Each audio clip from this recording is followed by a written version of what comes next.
So Florida guide Phrase it. Josh, right? Sure, yeah. All right. I'm out here in the Silver River with Florida Josh guide. No, Florida guide Josh. Why do I say that? Like tour guide, but Florida Tour guide. guide, Florida guide Josh. You got it. You got Florida. Josh guide Florida. Florida. Florida guide Josh. All right. There you go. You got it. Out here in the Silver River, getting ready to do a podcast with Florida guide Josh. There you go. You got it that time. Let's do this.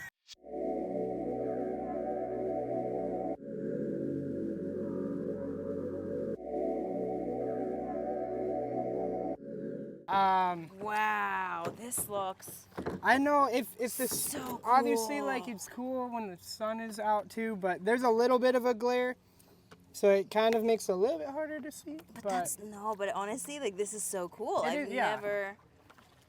never seen anything like it. Okay. When the sun, it's cool. When the sun is out, it's even cooler.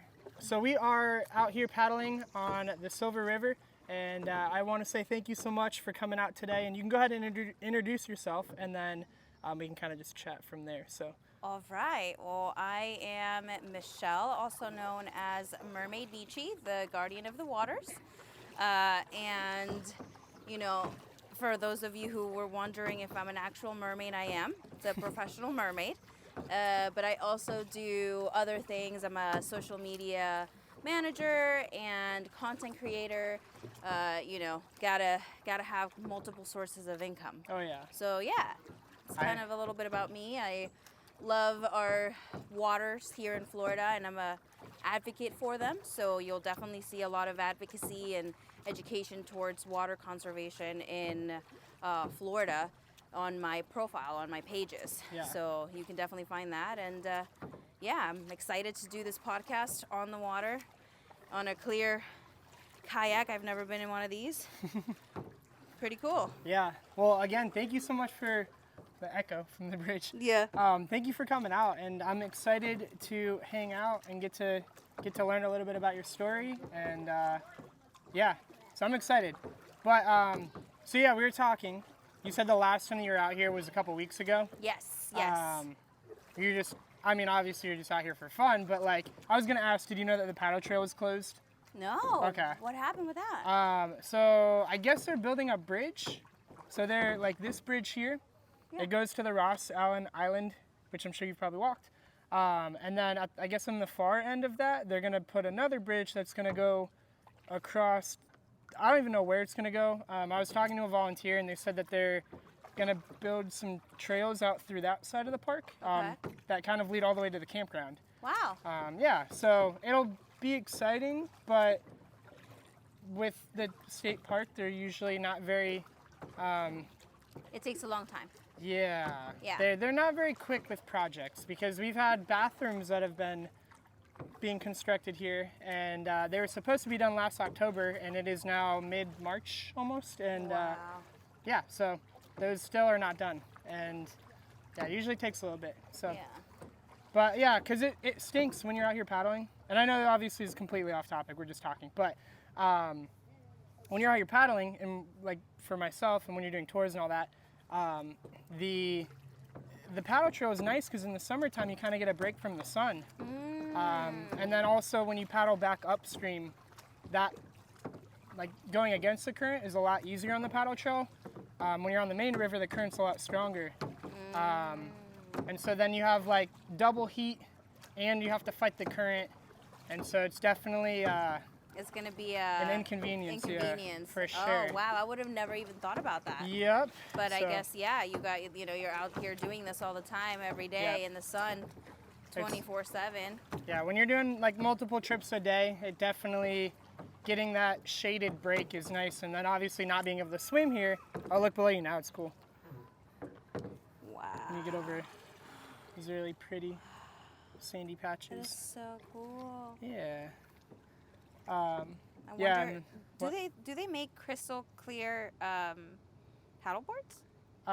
So we actually, like EcoVenture Tours my business, we used to do strictly that when we first started, and then there was just a lot more interest with the kayaks, and people just are a lot more comfortable with kayaking, and they don't want to fall in, especially when you have like a 8-foot alligator right next to you. They don't want to be falling into the water. Right. So kayaks are a little bit more safe. Safer? And, and Well, that makes sense. it was more practical. Yeah. There's a couple of turtles here.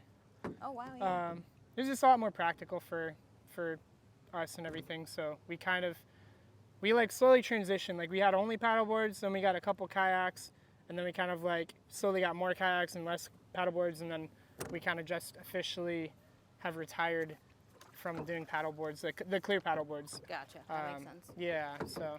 Yeah, I was out here a couple of weeks ago because I heard of Dot. I heard of Dot, and I was like, no way. I was like, I've got to see this tiny baby manatee. I've never seen, I think the smallest manatee I'd ever seen before Dot was probably, I don't know, a 4-foot baby, you know? So that's a big baby. Yeah. The baby manatees, newborn manatees, I didn't realize they were that tiny. Yeah, they're very tiny. So I had to get my butt out here and get to see I have to tell you the story behind that. Like, and I feel bad because obviously it's supposed to be me talking to you rather than me monologuing and stuff. But I gotta, like, super quick. The story behind that is really, really funny. So that baby manatee, it was born on, I think, like the 9th or the 19th or something. I don't remember. Like, it's in one of my posts. But so I made a post saying, like, oh, this baby manatee, we can just float. We're just chilling. Okay. I was like, we need help naming this baby manatee. And it was kind of just more for fun. Like, it was like, I know that, like, me, like, I'm not, like, I don't have the ability or the authority or whatever to name a manatee. Right. So what ended up happening was, like, a lot of people commented, and then that post got a lot of traction and engagement and everything. And so I had a lot of people commenting and saying, like, oh, like, you should name the baby this or that or whatever. And I actually ended up not choosing anything that anybody suggested, but because she has, like, a very distinct, like, white dot in the center of her forehead, I was like, we should just name her Dot. And it was kind of a joke at first, but I was like, oh, like, that's perfect. Like, she's got a dot in her head, and we'll name her Dot. Yeah. And so then I posted another video to follow up with that video, and then that video, like, went mega viral. And then like, other people were making videos on that video saying, like, oh, baby Dot. And then, like, the next time I came out on the river, everybody's like, oh, have you seen baby Dot? And I was like, I think I was the one who kind of named her. Like, it was like, that's awesome. Oh, these people are getting towed. What the heck? That is awesome. I want to take a video of this. This is funny. And that's a cool boat too, that little. It's probably, but that's probably, like, super cool to, like, know that you named a manatee. I know. And I had a lot of people that were commenting that I guess were, like, more on the scientific side of manatee research and stuff, and they were like, you know, only the scientists are allowed to name the manatees. And I was like, yeah, like, I know that. Like, it's kind of more of, like, a fun thing that, like, even if it didn't actually get a lot of people on the same page, like, hey, the baby's name is Dot. Right. Like, I was like, at least with my business and, like, the people who come out, like, we can call her Baby Dot. She might have 50 different names. Right. But, so, like, we're gonna call her Baby Dot. Baby Dot, right. And then it ended up. I think a lot of people, like that's gonna have to be her name because so many people are calling her or him, you know. I think it's a Baby girl. Dot. I'm like 90% sure it's a Dot or a female. A Dot. Yeah. I'm pretty sure she's a Dot. But look at the turtles over there. Where? I'm blind. There, Yeah. I'm looking for the female alligator over here. But so funny story with how she was.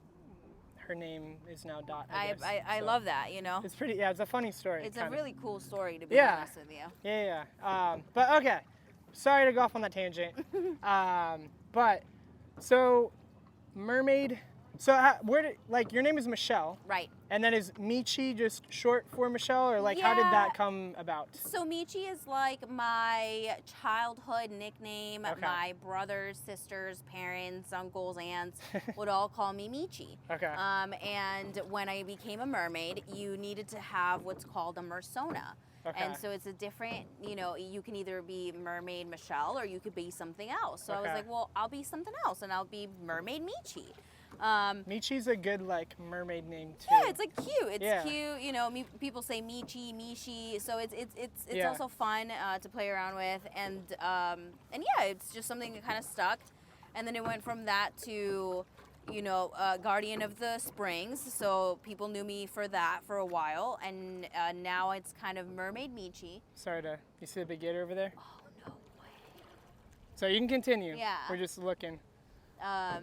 So it went from, you know, Mermaid Michi to the Mermaid Michi, the Guardian of the Waters. So Okay. people know me as Mermaid Michi, and I'm the Guardian of the Waters. You were a guardian of the springs before. Yes. And then I'm assuming you tried to be more inclusive of different types of water. Well, you know, I was really focusing for a while on spring conservation until I realized that I was focusing on that, but I was also doing other kinds of conservation for water related in Florida, Okay. rivers, Like lakes, oceans, lakes, yeah. So, you know, I was boxing my own self in to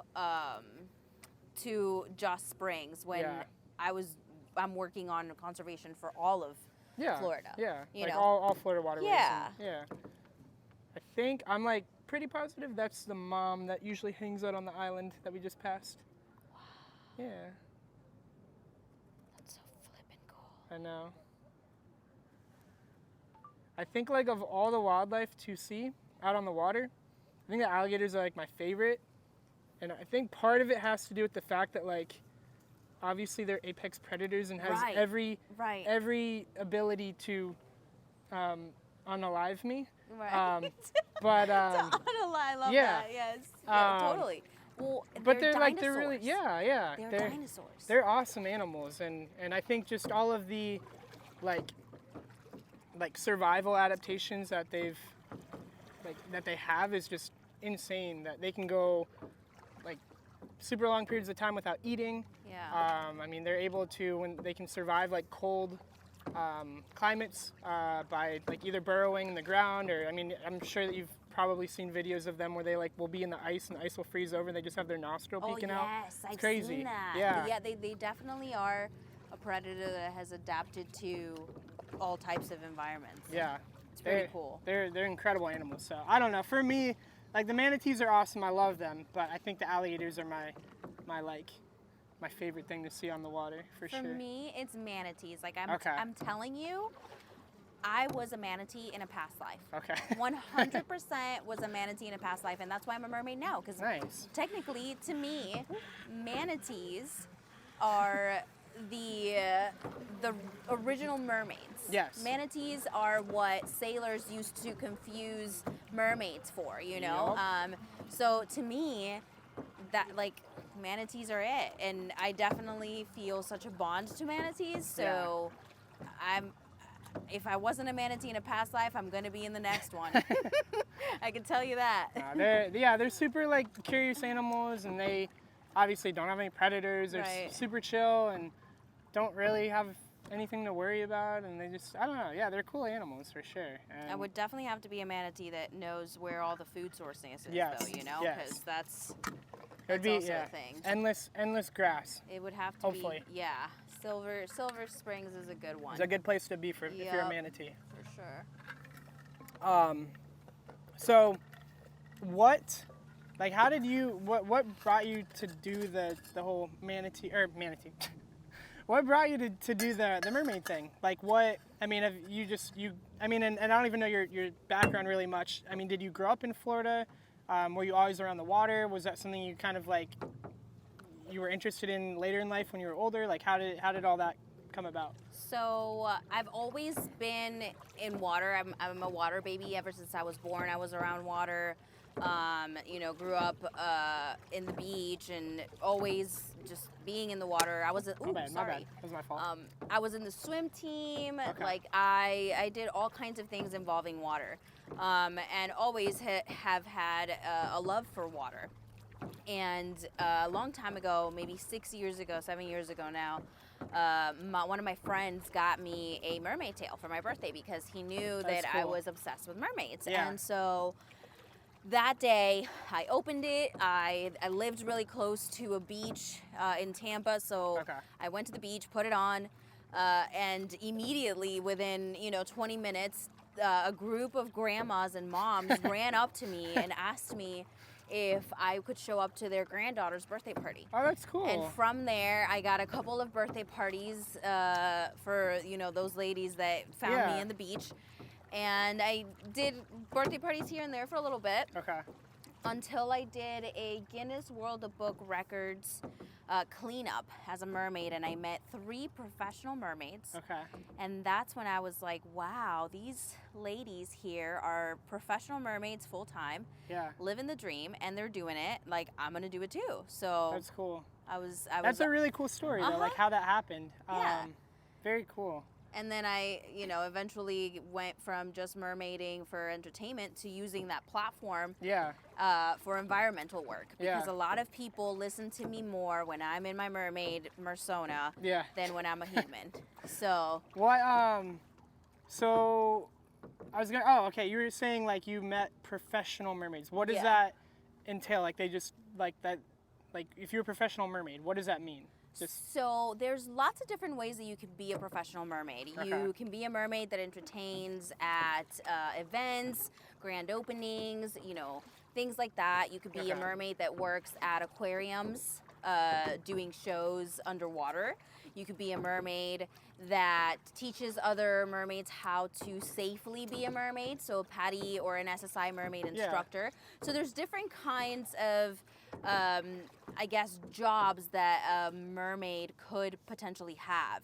But these girls that I met, they were entertainers, they were free divers. One of them had her own cosmetic brand that was good for the ocean. So like they were all entrepreneurs making a business out of mermaiding. So that's basically what being a professional mermaid is. It's getting paid to be a mermaid in whatever capacity you may think of. Nice. So yeah, and I'm good at that. I'm good at entertaining. I love edutaining, so entertaining and educating, and that was perfect for me. So it just kind of all fit hand in hand, Yeah. I feel just with what I do for work, I feel like obviously I'm not a mermaid, but but I feel like just as a tour guide, like you, in a way, you're kind of what was the term? Edutaining. Edutaining. Because like you're entertaining because you're trying to like keep conversation. You're trying to share the beauty and you're talking about different things, but you're also the blue heron. I know. But you're also trying to educate people and hopefully have them leave these places and these experiences with more knowledge, a better understanding, and hopefully a greater like appreciation and respect. Which I'm sure you probably are super familiar with, because you go and do like a birthday party or whatever. Do you still do like birthday parties and stuff? I do. I've taken a step back from that and I'm more focused on the education and environmental work aspect of it. But I still do events. I've just not as many as I used to do. Yeah. Nice. Yeah. Very cool. Well, so I know with doing the mermaid thing, you, like a really, really big part of that is being able to be good at swimming. Not just swimming, but freediving. Freediving is a very, very difficult skill to get good at. And a lot of it has to do with like concentrating and like training your body and like obviously breath hold. Because I feel like a lot of people have the ability to hold their breath longer than they actually think that they can. But when like your nerves and everything kind of kick in and you freak out, and like being calm in those situations. And so I guess like, how proficient are you in your freediving? Obviously I know you have a good amount of experience in that, but where would you say you're at in that? And like, I guess talk a little bit about that. Well, so, the freediving came way after. I was actually freediving unsafely before I knew anything about freediving. And I just wanted to take really pretty pictures underwater. I saw all of these, underwater models and mermaids, and I kept pushing my own limits, knowing that, you know, I already knew how to dive. I already knew how to do a lot of things because Yeah. I was a water baby. Mm-hmm. And so I came into freediving. I got my certification and just kind of have trained myself ever since then to extend my breath hold. And I work on it every day by meditating. Cool. You know, part of what you were saying is that it's a lot of mental, and it is. Yeah. You know, yes, you have to train your body to endure the conditions that you're going to be putting it through, as far as, you know, how deep you go and things like that. But it's your mind that Yeah. really can betray you down there when you're diving. So I meditate a lot. I used to meditate before I was freediving, so it came very easily. You know, my teacher for my freediving instructor, he taught me a lot about being conscious with your breath and being conscious with your body and checking on your body, kind of doing like a body scan. And so I body scan all the time when I'm freediving. I prepare myself the day before, what I'm going to eat the day before, just to extend my breath hold and things like that. So you know, I'm still working on it. I'm still training right now. The next step is to get my advanced freediving. I will be finalizing my Patty Mermaid instructor certification soon. So I'll be able to certify safely other mermaids to swim, you know, safely with a mermaid tail. Yeah. And so that's kind of, you know, where I'm at with that. So there's still a lot that I do as far as mermaiding goes, and there's much more coming and more to do. What no, that's awesome. I know, like, freediving, I am by no means any bit of professional. I've never taken a freediving course. A lot of, like, what I know and what I know, like shallow water blackout is like a real thing. Yep. And people underestimate what it is and how it can happen, and nobody thinks it'll happen to them, and that's how people die. Yep. And here's where we're going upstream now against the wind too. That's all right. So I try not to, like, super push myself. And if I do anything like that, I'm definitely making sure that I have somebody with me. Right. Because I just know, like, I probably need to take courses and get more proficient with all of that. And I think that, I mean, it's a very accessible sport, but I feel like a lot of people think that it's easier than what it is. Right, and there's a lot of glamorizing it right now with social media. You know, social media glamorizes everything, and a lot of people don't realize that, you know, I can stay underwater doing a lip sync video for a minute. Yeah. But I've trained for that. Like, it's not something that you could just, let me get underwater and hold a big rock and go rock running, or you know what I mean? Like, it's not that simple. And shallow water blackouts are so common, and people don't realize that you can drown in that shallow amount of water, and it is a thrilling sport, but it's a dangerous one. So honestly, there's so many different freediving instructors that I know that I'm sure I could connect you with several and get you started, because honestly, for your safety, it's a great idea to get yourself, especially if you're going to keep doing it, you know that you're going to keep going, you know that you're going to keep wanting to dive, might as well get yourself the certification. Yeah. And it's for safety too. Definitely. If you're the only one that knows and you're all freediving, you know, and doing stuff, and you could save your friend's life. You know, it's just, true. I did it for the safety aspect, because I'm like, I already know how to dive to 30 feet. I don't need a certification to tell me I know how to do that. Yeah. It was more so the safety, and also getting to know your body, because depending on the instructor, they're going to talk to you about how to train your body and how to control your mind and your thoughts, and how to meditate, and how to get yourself to that level of being able to hold your breath for 2 or 3 minutes. Because everybody can do it. You're absolutely right. Everybody can freedive. Everybody can hold their breath for a lot longer than they give themselves credit for. And at the end of the day, we're all water babies. We lived in a womb full of water for 9 months of our life. Like, True. you know, so it's definitely engraved in us. We have the mammalian dive reflex as something that we can do. It just takes training and a safety form, like a safe form of doing it. Yeah. Yeah. No, and I definitely, like, obviously after this we can talk about that, because I'm very interested in, like, getting more experience, and again, like, just the whole safety aspect of it. I mean, Yeah. that's not something you want to, like, take lightly. You're like, oh yeah, like, I could drown, but, like, no big deal. Like, what's a couple $100 worth me drowning over it? Like, it's not worth it. Like, Well, it's also, you know, aspirating. oh, sorry. You're good. Aspirating is something that can happen. I don't know if you even know what that is. I mean, I know the term, but I don't, like, in regards to freediving, no, I don't know what. So aspirating as in you come up or you inhale water. Yeah. That happened to me a couple of weeks ago, and it could kill you.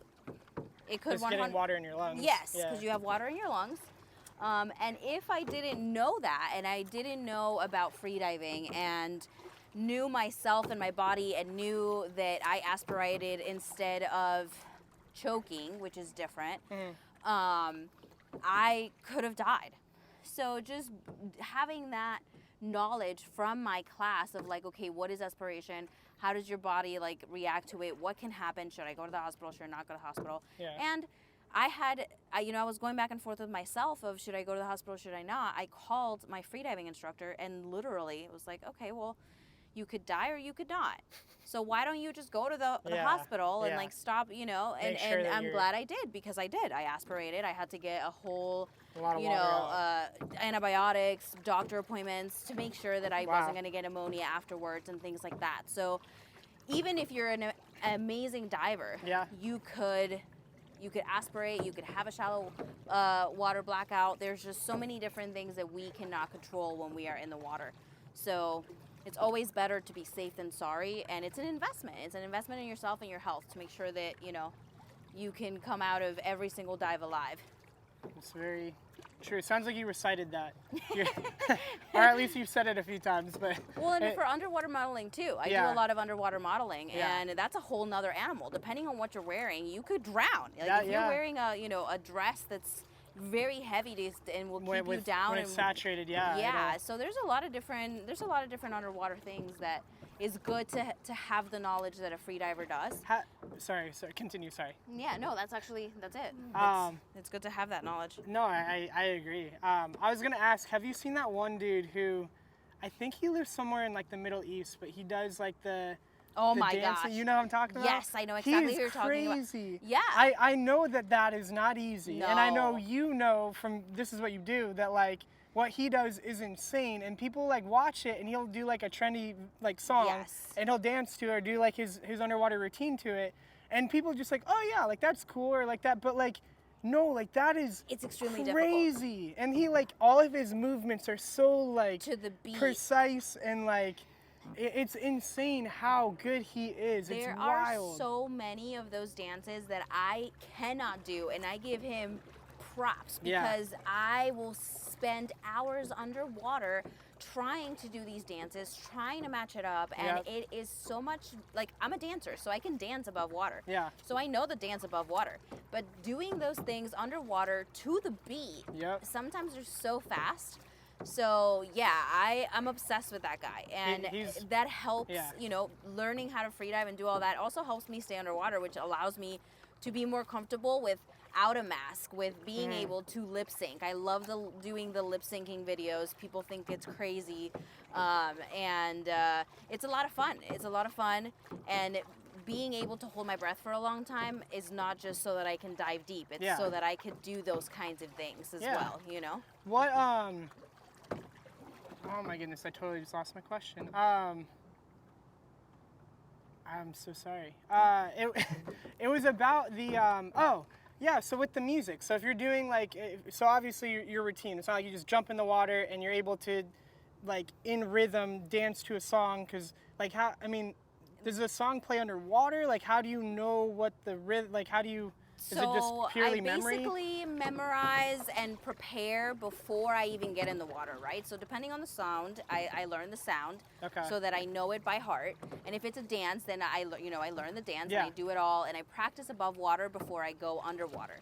Then I have a practice run underwater, which means I'll go down to like my pool and I'll practice it and see what it looks like. See if I'm a little bit, off beat, or if it just looks weird, or whatever, if I have to change something. So, and then I'm like, okay, where am I going to go to film this? I do a shot list of exactly what I need. So it's like still a whole process. It's a production. Yeah, it's a whole production. And then I have to find a safety diver. So most of the time my videos look how are... tiny that turtle. I'm sorry, look how small that turtle is. Yeah. I'm sorry. Oh my God. He's like the size of like a quarter. Like What the heck? That thing's so tiny. Oh my God. That looks like one you would like have in a in like your home tank. That thing is my so tiny. God. Oh my I don't wanna God. bump him. Sorry, buddy. Oh, he's getting spooked. That's so tiny. It's like you're right. It's like $1. Yeah. That thing's so cute. Oh my gosh. I have not seen one of those since the pet store. Yeah, I know. That's You what know I'm what I saying. mean? Is when you would have it like at your house, and he's so tiny. He turned and posed for us. Hi, buddy.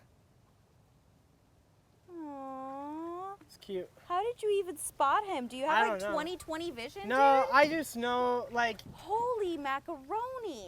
I think it's so funny because when you meet people who are like, I mean, I feel weird saying this because like to be like, oh, I'm an expert, but like when you meet people who are like really good at what they do, like they make, I guess, stuff kind of seemingly not, but like for me, I know all of the tree stumps, I know what looks off, I know what is different, like because obviously that turtle's not there all the time. There's one right here. Oh, yeah. But yeah, so again, similar to like what, like you're an expert at what you do, like the lip singing under the water, like that's not easy, and you make it look really easy. I appreciate that. Yeah. Oh, like, and getting back to your question, yeah, do I listen to the music? Yes. So, I have a waterproof phone case that I put the phone with me underwater, and I play the sound as loud as possible. So you can hear it when you're. So I can hear it exactly. Because I tried the whole, I'll sync it later. Yeah. And you're never gonna be. Yeah.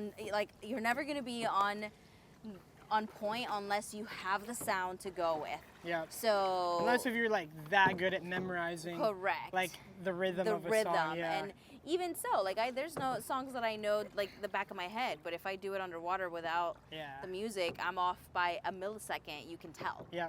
So it definitely is a lot more preparation than people think.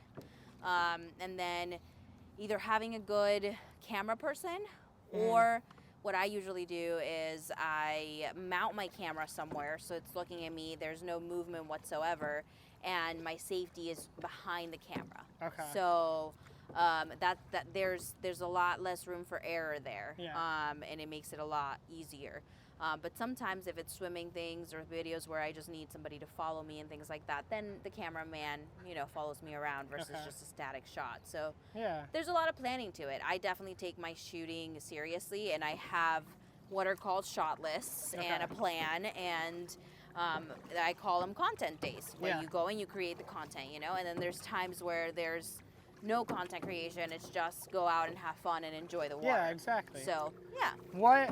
So this doesn't have to be super elaborate, but like what's been like the shortest content day? Maybe you just had like for a full production with them, like a song and doing a dance or whatever, like what's been like your shortest and what's been like your longest? Like have you had multi-day content days filming or like So the shortest I'd say would be like from start to finish, so pre-production, post-production, all of it, 2 hours. Okay.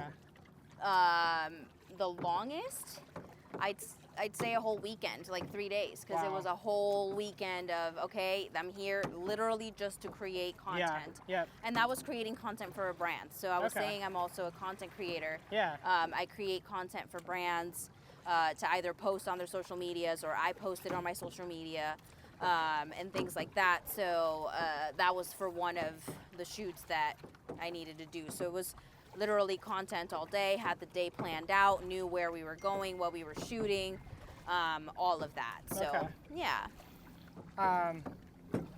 So when it comes to content, I guess what's like your go-to camera? What is like your, I mean, I don't know if you have any sponsorships or anything like that with a particular camera brand that you're kind of tied to, or what do you use when you're shooting in the water? So for the most part, most of my content has been shot with a GoPro. Okay.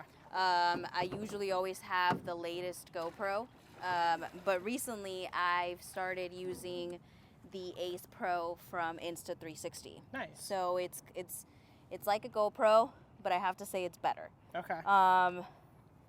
I was a diehard GoPro person, Yeah. and then I tried this guy. And just alone for what I do, which is underwater, the quality of content underwater coming off right off camera is insane. Compared to the GoPro, where you have to immediately go in and do a little bit of color grading and stuff. Yeah. Yes, you could do more color grading to the content that comes off the Ace Pro, but if you don't know what you're doing or you just need to post something quickly, it's amazing. It looks so good. And it's just really, really good. Like within a week of having the Ace Pro, I got rid of my GoPro. Wow. I said, okay, I no longer need this. And I'm actually getting a second one for my BTS content. So Nice. I'll have two. You have two. I'll have two Ace Pros to utilize. The lighting mode when there's low light is amazing. Really? Yes, it's actually really, really good. Better than my phone. So yeah, it's overall that's a really good camera. But honestly, both are really good.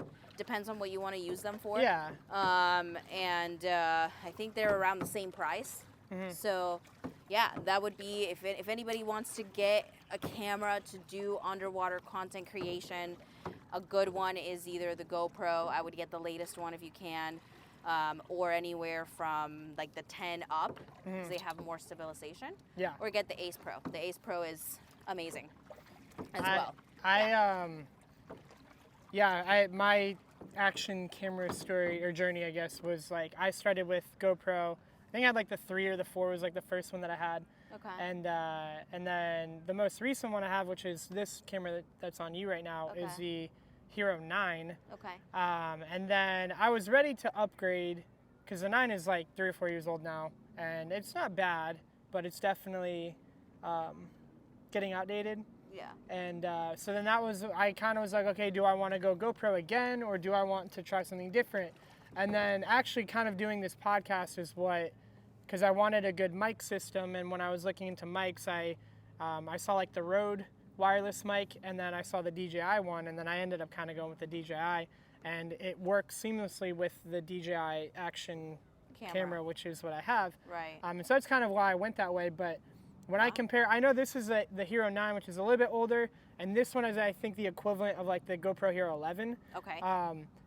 When I compare this guy to this guy, this one like is insanely better, but it's also like 2 generation difference, so too. So it's hard to compare them, but I love this camera. Like I think the quality is so good, and is it waterproof? Yeah. Okay. Yeah. Cool. It's and then I think a big part, which I know the Ace Pro has as well, is the magnetic mounting that you can like clip it onto stuff, and like that to me I think is huge because the accessibility, the ease of use, and all of that makes it so much more appealing to me, because it's just like I can just have these little magnetic mounts on everything, and I can just go from one thing to the next, and it's very secure. Yeah.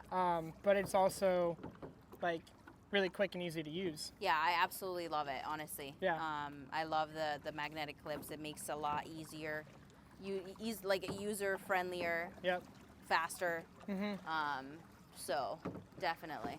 And I think for like what you were saying with the Ace Pro and how good the video quality is, I mean, it's not so much like, you can have the most cinematic and incredible shots with honestly any camera, any action camera, but it's like for somebody who's doing content regularly, and that is like, I mean, your job and your means of how you support yourself and everything. Like you want things to be very streamlined, Yep. very easy.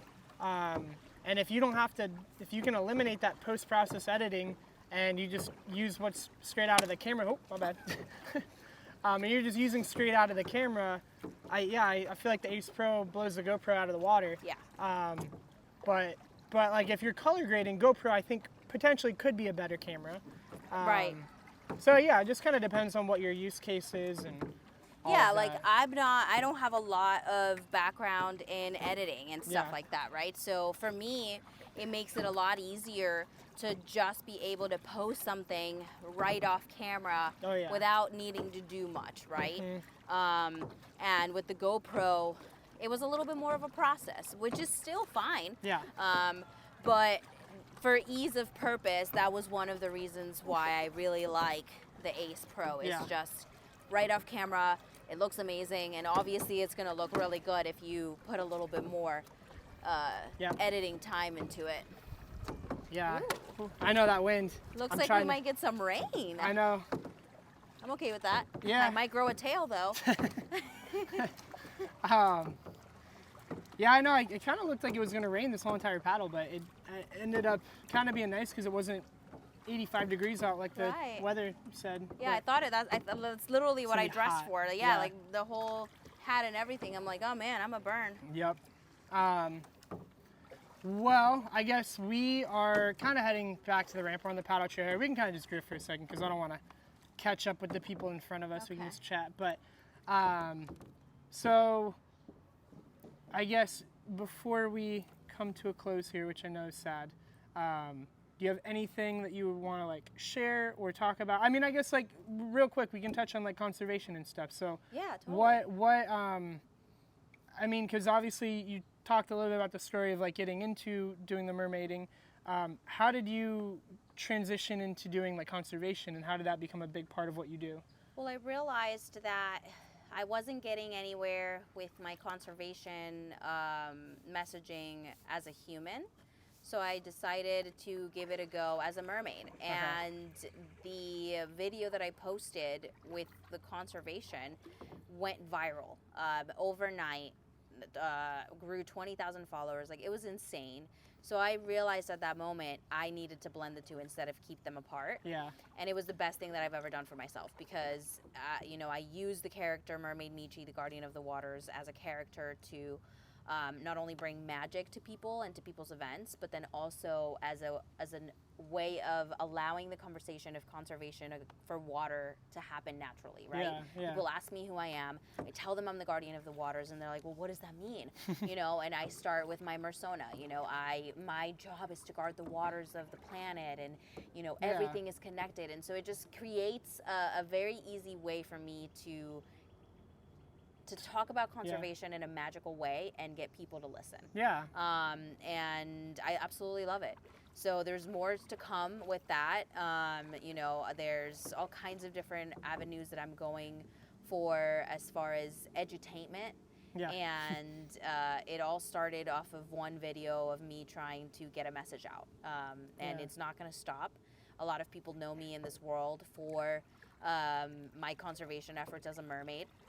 And I'm very excited about it. I've been able to entertain and educate people all over the world about you have a water issues. very big following for sure. Yeah, And so it's it's cool. awesome. I mean, obviously you can take that and just use it for like your career, but also to take that platform and to use it for something like that is, I think, really like admirable. Admirable, I think is the word. I think Yeah. But really cool that you're doing that and using that platform to protect and to conserve Florida and not just Florida, but I mean I think worldwide as well. I mean there's a lot that people don't realize, that how much we depend on the waters and how much they play like a huge role in just your day-to-day life that you don't even think about. Yeah, I mean, Floridians, we are lucky. We have the largest concentration of fresh water springs in the entire world. And I just learned this the other day. We have the largest underwater cave system in America. Okay, so Think about that. And there are people already in the state of Florida who don't have access to clean drinking water. Yep. And we have the largest like, how is that even possible, right? So being able to use my platform to raise that awareness and to shed light on how our water, the water in Georgia, all of the water needs to be protected, because what happens upstream affects downstream, and we are downstream from a lot of states. Yep. So it's definitely evolved from just spring conservation to all types of water conservation, and I'm not stopping. I'm not stopping. No, we don't want you to. Yeah. All right, last thing. So how can people find you? What all like are the social platforms you're on, and what? I mean, I can add this stuff afterwards, but just so people can know on camera here. Yeah, so people can find me at Guardian of the Waters, Mermaid Michi. Those are my handles. I'm on TikTok, Instagram, Facebook, YouTube, and it's honestly the easiest way is just Guardian of the Waters. Yeah. Okay. And then if people want to learn more about you other than following your socials, or even just wanting to get involved with conservation and all of that, what would you recommend for people? What would be a good direction for them? Well, if you have questions about different organizations, you can always reach out to me. But then also, if you want to volunteer with the Springs, the Florida Springs Institute, the Florida Springs Council, great places to go. They're nonprofits. And if you don't know where to volunteer, I can help you find where to volunteer, no matter where you are in Florida. So send me a DM. Find me on any single one of those platforms. It is me behind the messages.